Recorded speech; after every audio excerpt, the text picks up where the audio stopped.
is the only thing stopping us from achieving our dreams, and we only fear what we don't understand, then the antidote to fear is knowledge. All we have to do is find out who has the knowledge that we need to conquer our fears and achieve our entrepreneurial dreams. My name is Callum Walker, and welcome to the podcast that will help you figure it out and conquer this lonely entrepreneurial journey. Welcome to the podcast.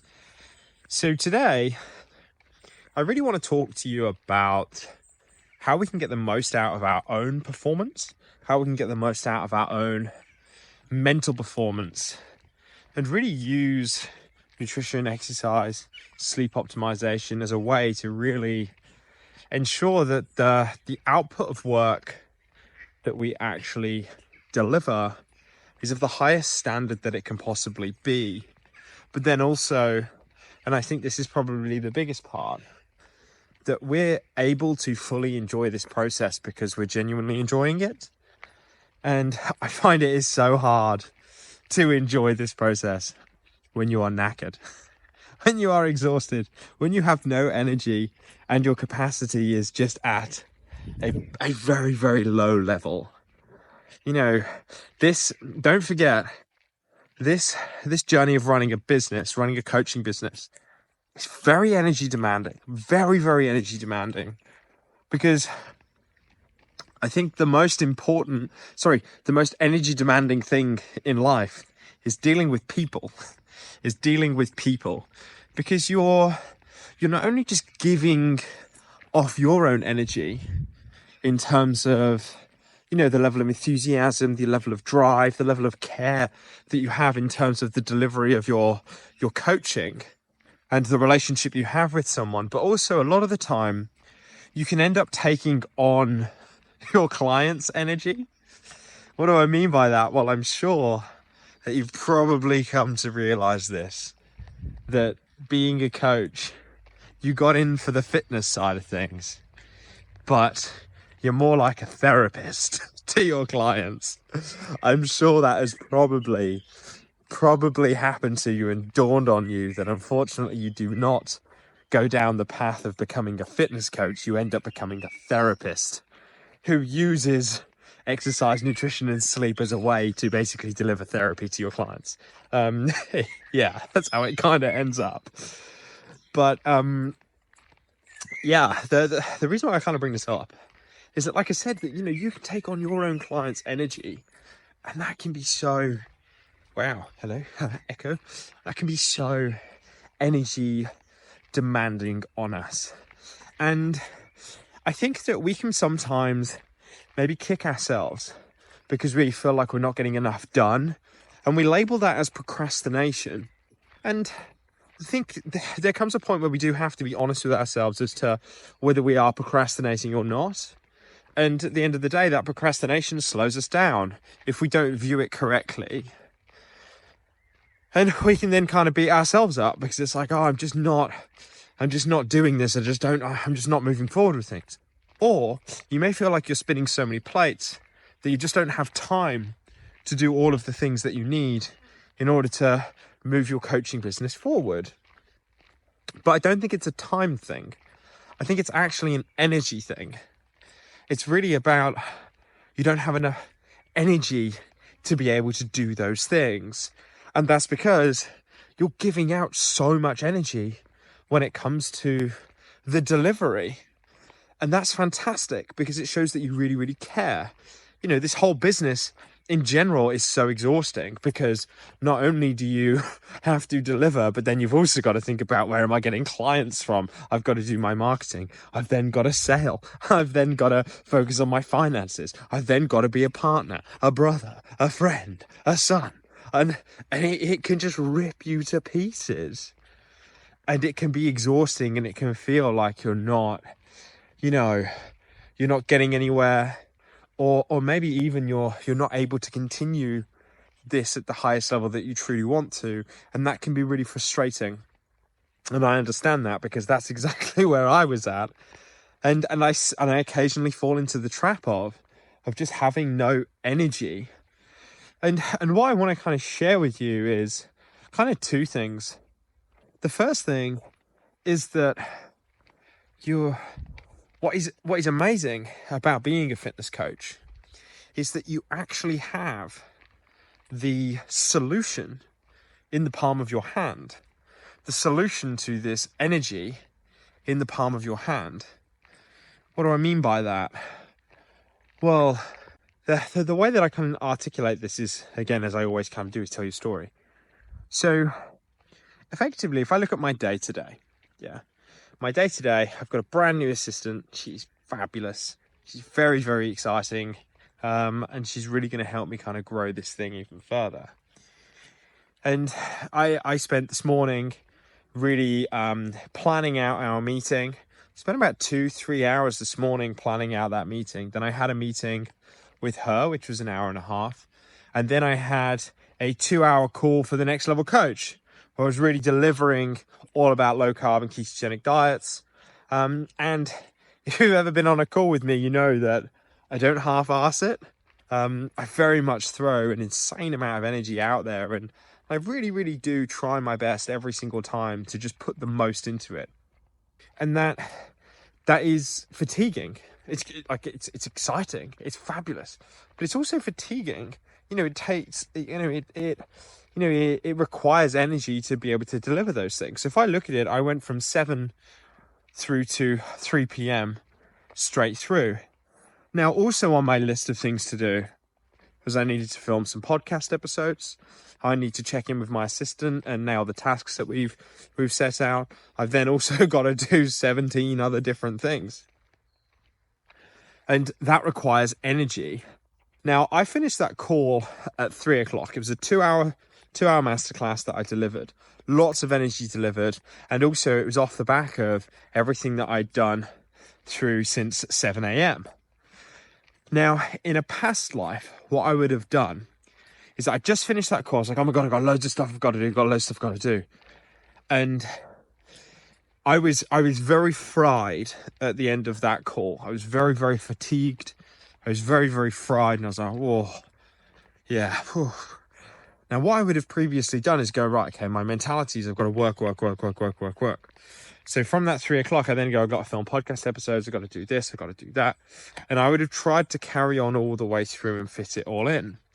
But the problem is two things. First of all, the quality of podcast episode I would have done would have been absolutely shocking because I was exhausted and I didn't have the energy to go again. But then the second part is that I then sit down at my desktop, which I've been staring at for about 5 or 6 hours, trying to do stuff, and nothing's coming.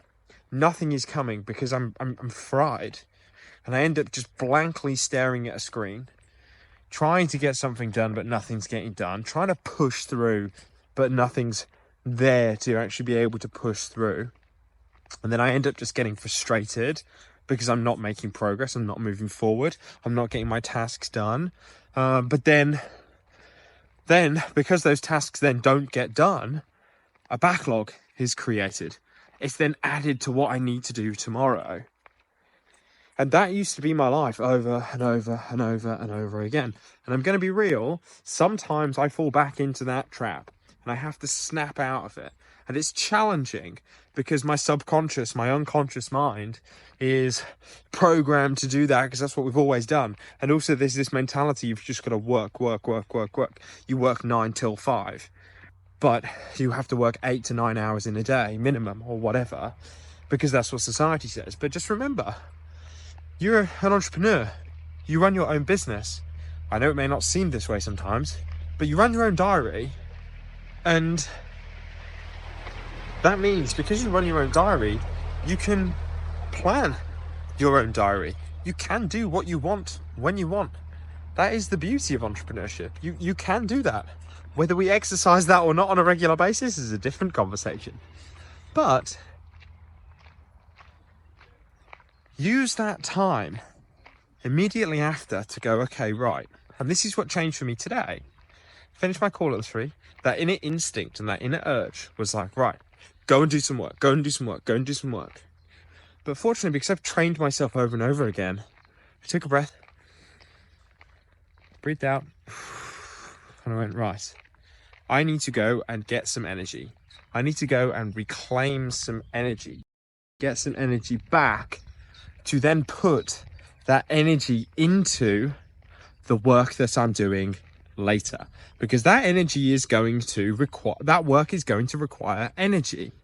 And right now, in terms of my battery's empty. So I've got to go and charge the battery back up to then go and utilize the power to get that work done. That's the mentality we need to have. I was very fortunate that me and Alice have just been away for 5 days. We went down to East Sussex. It was beautiful. But on the Wednesday, it was her birthday, and we did this beautiful session. It was called Ying, which is a very, very, very, very slow form of yoga and breath work. And it was beautiful. I loved it. But she said something which was really, really powerful to me, which was, and it's about the yin and yang thing. And she said, in order to have the yang, you need the yin. That really hit me, because our coaching, our business, our life requires a lot of yang, a lot of woof, but we also need the yin in order to ensure that the yang is actually possible. Does that make sense? So if I look at today, what did I do?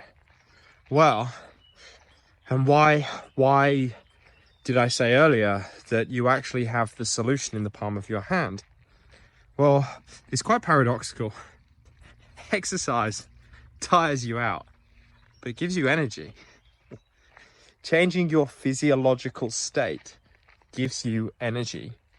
So I have a selection of different things that I use as tools to go and reclaim that energy. Now, it's very much dependent on how I felt the day has gone.